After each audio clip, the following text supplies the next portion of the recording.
Silakan duduk.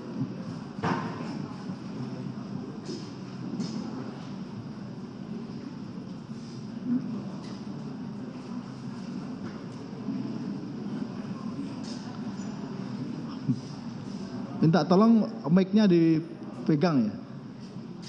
Mic. Identitas saudara Dr. Ahmad Sofyan SH.MA. Ya, benar yang mulia. Tempat tanggal lahir Medan 29 September 1971. Ya, benar. Alamat tertulis di sini Jalan Kenanga, Gang Dulang 1, nomor 44, RT 9, RW 2, Kalisari, Pasar Rebo di Jakarta Timur. Ya.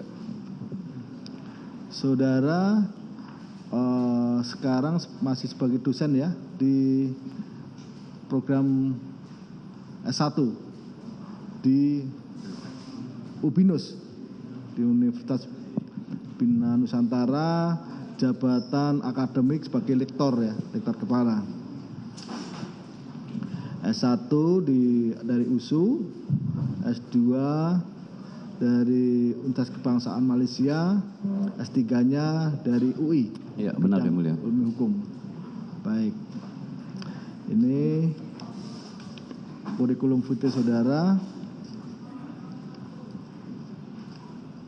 Kegiatan saudara 5 tahun terakhir berkaitan dengan keahlian saudara, Ya. juga ada. Maka terus kalau memberikan keterangan ahli Sudah sejak 2016 yang mulia. saudara ahli khususnya hukum Hukum pidana material. hukum pidana material. Baik ya. Ini surat tugas saudara ya. Ya. Kalau mau lihat dari tim penasihat hukum dari Mario maupun Sen ya.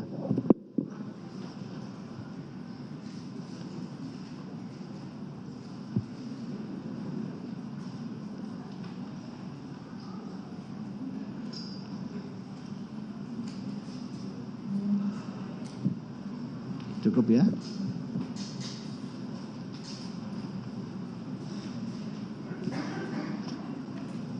Baik. Agama saudara? Islam ya. Saudara dengan kedua terdakwa ini, Sin maupun Mario, tidak kenal ya, tidak ada hubungan keluarga. Baik, bersumpah sesuai dengan keahlian saudara. Agama Bismillahirrahmanirrahim. Bersumpah bagi ahli dalam perkara ini akan memberikan beberapa pendapat dan beberapa soal berdasarkan saya dan ilmu pengetahuan saya dengan sebaik-baiknya. Silakan duduk ya. Saudara penuntut umum ya, silakan. Terima kasih Majelis Hakim yang mulia. Saudara ahli kan di sini kami hadirkan selaku ahli pidana. Kalau kita lihat memang di BAP saudara ahli sudah sering menjadi ahli di persidangan. Di sini kami mungkin tidak akan menanyakan fakta, tetapi kita akan menanyakan pendapat-pendapat ahli tentang keilmuan pidananya. Ya. Yang pertama pertanyaan saya yaitu terkait dengan pasal penganiayaan 351 dan seterusnya ahli. Bisa ahli terangkan unsur-unsur apa yang ada di bab penganiayaan tersebut menurut pendapat ahli? Ya. Baik. Terima kasih saudara jaksa penuntut umum. Supaya tidak salah dalam memberikan penjelasan terkait dengan pasal-pasal yang berkaitan dengan penganiayaan ya. Jadi penganiayaan itu ada diatur di dalam pasal 351. Jadi 351 itu disebut juga dengan penganiayaan biasa. Kemudian ada 353. Jadi 353 itu disebut juga dengan penganiayaan yang direncanakan lebih dahulu. Kemudian 354 itu disebut juga dengan penganiayaan berat. Dan 355 adalah penganiayaan berat yang direncanakan. Jadi kalau kita lihat apa perbedaannya, maka ada dua aspek yang dibedakan. untuk membedakan antara penganiayaan biasa, penganiayaan yang direncanakan, penganiayaan berat, dan penganiayaan berat yang direncanakan lebih dahulu. Nah, dua aspek itu terletak pada aspek subjektif dan yang kedua adalah aspek objektifnya. Aspek subjektif itu meliputi dari orangnya atau sikap batin orang yang melakukan tindak pidana itu. Sementara unsur objektifnya terletak pada akibatnya. Akibat dari perbuatan pidana tersebut. Jadi sikap batin orang itu menentukan kualifikasi apakah itu masuk dalam tindak pidana penganiayaan biasa atau tindak pidana yang direncanakan atau tindak pidana penganiayaan berat atau tindak pidana penganiayaan berat yang direncanakan lebih dahulu. Mungkin kalau orang awam agak sulit membedakannya ya. Penganiayaan ini secara doktrinal disebut juga dengan delik material. Nah, kalau kita bicara soal objektifnya, delik material. Delik material itu artinya tindak pidana itu baru selesai setelah akibatnya muncul. Nah, muncul itu akan kita lihat apakah itu lukanya biasa, ini masuk dalam konteks penganiayaan yang biasa seperti diatur dalam pasal 351 atau luka berat atau timbulnya kematian. Nah, itu dari sisi materialnya, dari sisi akibatnya. Luka berat diatur dalam pasal 89, udah jelas ketentuannya, pingsan, cacat, ya. Kemudian tidak bisa menjalankan aktivitas seperti biasa, ya, dirawat berhari-hari atau berminggu-minggu atau berbulan-bulan, ya. Kalau mati jelas visumnya ada. Luka biasa, ya lecet, lebam. Nah, itu dari sisi akibat. Jadi kalau kita lihat, oh kalau akibatnya dia pingsan, dirawat lama, maka 89 menyatakan itu luka berat.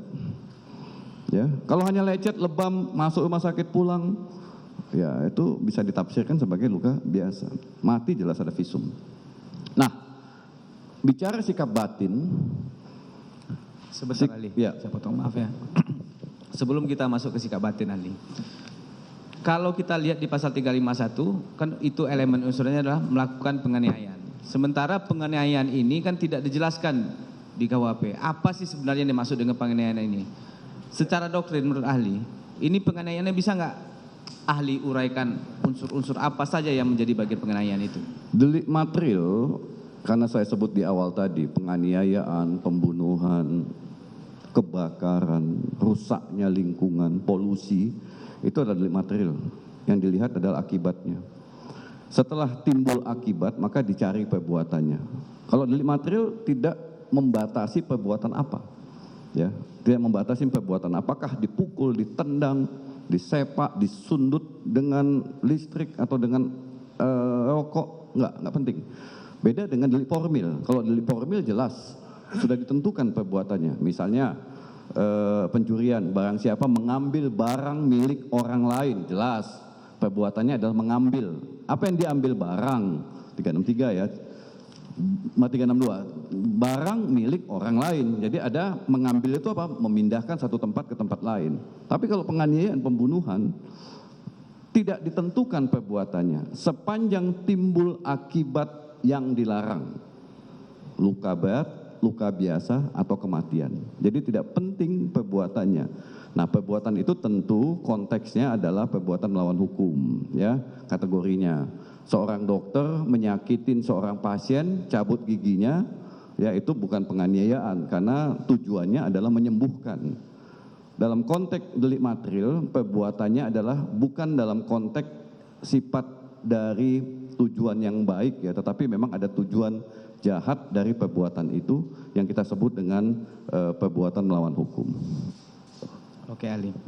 Kemudian ahli, kan tadi ahli sudah membagi ini, bukan ahli.